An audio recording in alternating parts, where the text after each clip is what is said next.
Susunan acara pertemuan penguatan pengelolaan pelayanan KB Vaskes Jaringan dan Jejaring Kota Jambi 18 Agustus 2022.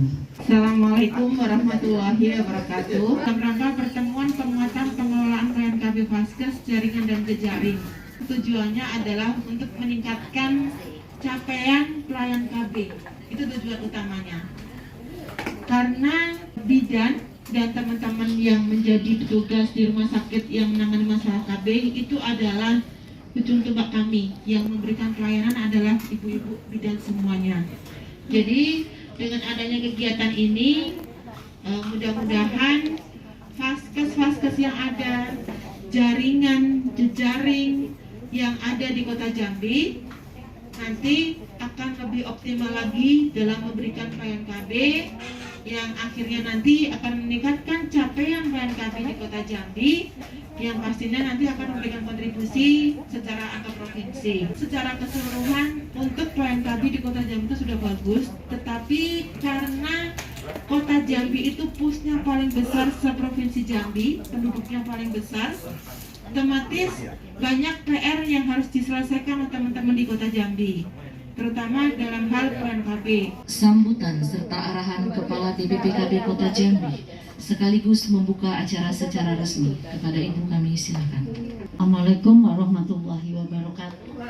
Alhamdulillah, puji dan syukur selalu kita panjatkan kehadirat Allah Subhanahu wa Ta'ala, Tuhan Yang Maha Esa, bahwa kita masih diberi kesehatan dan kesempatan bisa berkumpul di Aula BPPKB. Atas nama OPDKB Kota Jambi mengucapkan banyak terima kasih bahwa selama ini kerjasama yang sudah terjalin ini cukup baik, sehingga setiap apapun yang menjadikan pelayanan yang dilaksanakan di Vaskes, jaringan dan jejaring ini selalu didukung oleh ibu-ibu semua.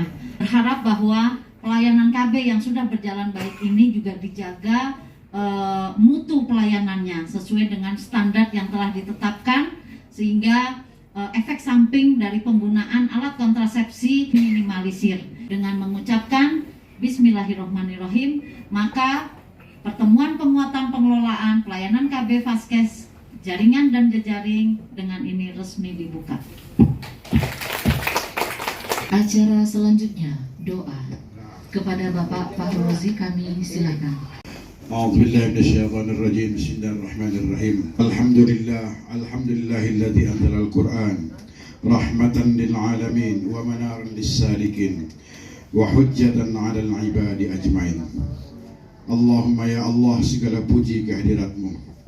Salawat dan salam kami bingkiskan kepada Nabi Agung Muhammad sallallahu alaihi wasallam.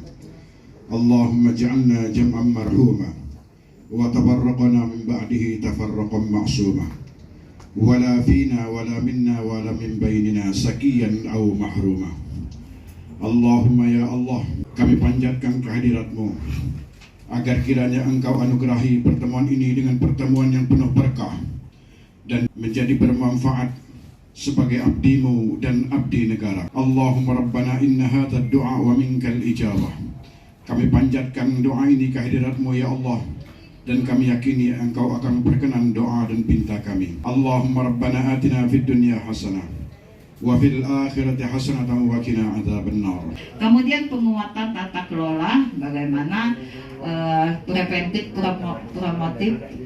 preventifnya yang ditingkatkan terutama di puskesmas. Jadi kita tidak hanya di dalam gedung, tapi kita bekerja puskesmas di luar gedung, bagaimana menginformasikan, memberikan pencegahan daripada yang menyebabkan angka kematian pada ibu dan bayi. Ini salah satu terobosan daripada Kementerian Kesehatan yang terintegrasi dengan KB. Jadi tidak hanya kami sendiri bekerja, tapi BKKBN juga ikut bekerja dalam menurunkan angka ibu dan bayi. Ini dukungan regulasi. Jadi kita ini harus ada BPJS. Tanpa BPJS maka angka kematian akan meningkat. Oke, kalau hamil dengan normal, persalinan normal. Kalau ada penyulit, otomatis biaya juga dibebankan lebih tinggi, Makanya kita butuh BPJS jaminan kesehatan ini. Ini adalah regulasi. Penguatan akses kualitas layanan KB. Kita punya 10 indikator PISPK. PISPK ini kalau saya lihat dari indeks IKS-nya, salah satu indikator adalah warga ber-KB. Harapan dalam peningkatan peran KB termasuk pasca persalinan itu kami ingin membuat SDM yang berkualitas, terutama bidan. Itulah tujuannya kita harus kerjasama dalam penganggaran. Pertemuan hari ini membuat petugas kita berkualitas, bagaimana untuk menurunkan khususnya angka kematian ibu dan bayi ya ujung-ujungnya ya. Meningkatkan fasilitas, melakukan KB postpartum, KB pos keguguran, mendorong supaya menggunakan KB jangka panjang dan kerjasama lintas sektor, lintas program kita tidak hanya kepada lintas program, tapi kita menggunakan kerjasama lintas sektor, terutama yang ada di wilayah kita. Siapa yang ada di wilayah kita? Pertama ada Bapak Camat, kemudian ada Bapak Lurah, kemudian tokoh-tokoh masyarakat, RT, RW, dan lain-lain, dan kader-kader sendiri. Jadi kita tidak bisa kerja sendiri tanpa dibantu oleh masyarakat. Bagaimana kita bisa berkolaborasi sama mereka, terutama ini puskesmas bidannya, untuk supaya ber-KB, supaya menurunkan angka kematian ibu dan bayi. Itu tujuannya.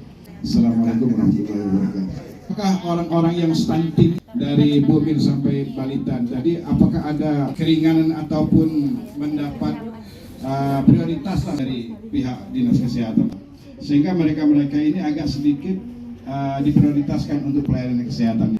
Assalamualaikum warahmatullahi wabarakatuh. Kami kan penyuluh di lapangan, Bu. Suatu saat kami ditanya tentang Jambi Bugar itu kami belum paham, Bu.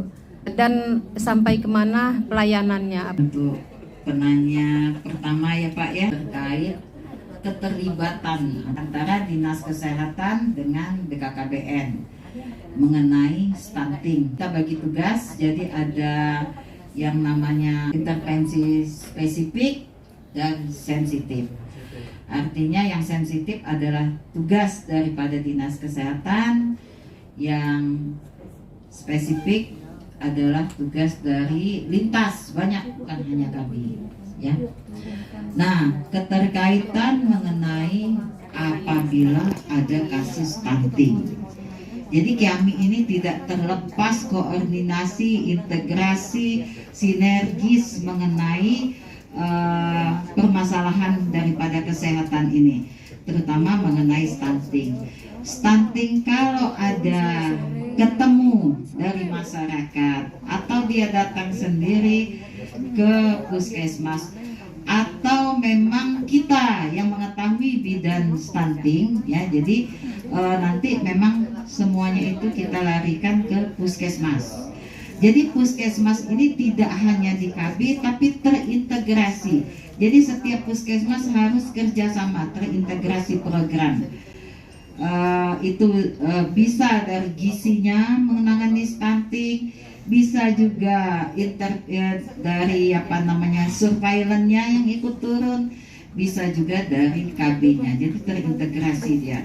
Kalau memang dia sakit, kita fasilitasi, akan kita usahakan mendapat kartu bugar, artinya BPJS Kesehatan yang dana APBD. Syarat kartu bugar itu KTP Jambi ya. Ada surat dari RT, maka dia terima kartu bugar. Kalau dia dirujuk di rumah sakit, maka itu kita rujuk, ada biaya rujuknya.